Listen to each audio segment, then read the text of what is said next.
You have been coding for 2 years or maybe 5. You have built many projects, you can ship features, but still failing the interview. And the worst part is, you have no idea why. Today I am going to tell you the thing which no one else will. The actual reason why developer fail in the interview. And that is not what you think. I have been on both sides of the table, interviewer and the candidate as well. I have watched hundreds of developers. They could pass that interview but failed because of self-destruct. And every single time, in every case, they made same mistake. So let's get into it. Here is the harsh truth. Interviewer does not evaluate your solution. They evaluate you. Whether they had want to work with you for next 2 or 3 years. When you sit down at a whiteboard or you open a notepad and you go completely silent for 10 minutes, you have already lost.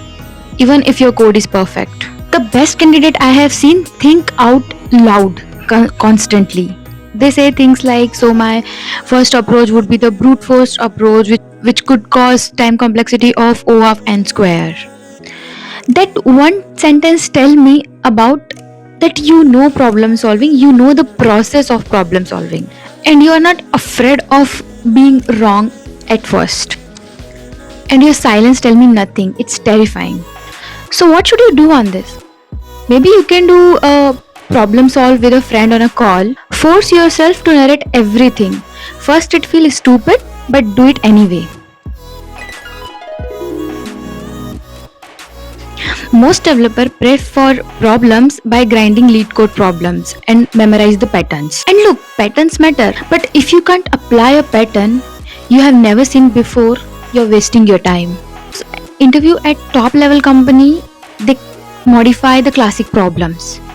Suppose they are giving you the sliding window problem and they put some kind of twist into that. And if you only memorize the solution, you will gonna freeze at that time.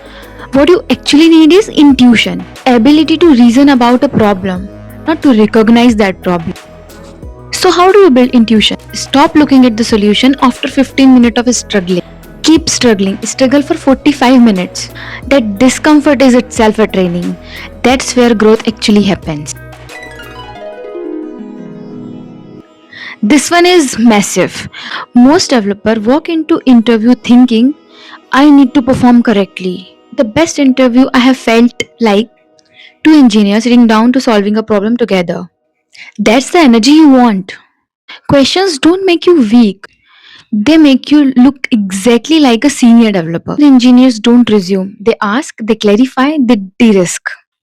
When you skip clarification and just start coding, you are telling interviewer that you will gonna do the same thing at the work as well. And you start working without understanding the requirement. That's a red flag. You're 15 minutes into a problem. You have partially solved that problem, and instead of debugging systematically the problem, the bug, you erase everything and start over. I have watched this happen dozens of times, and every time that candidate confidence visibly collapse with it.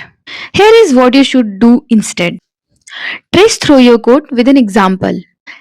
Think out loud. Step by step, catch the bug, explain it, and fix it.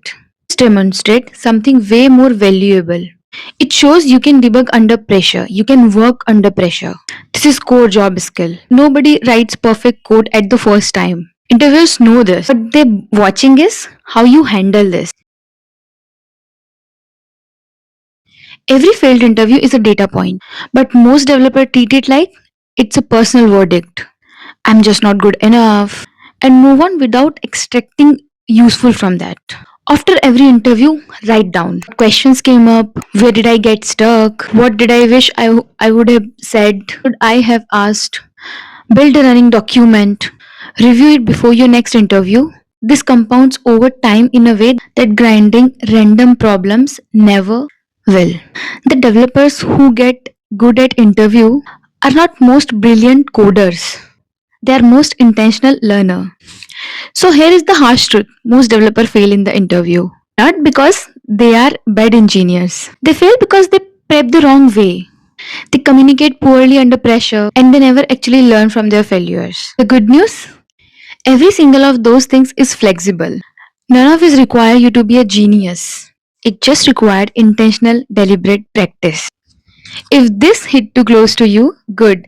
Now go and fix this. Drop a comment below which of the mistake you are doing in your interview and let me know on which topic you want a next video. Like this video if it was useful. Subscribe Take Social Cloud if you want more stuff like this. See you in the next one. Bye.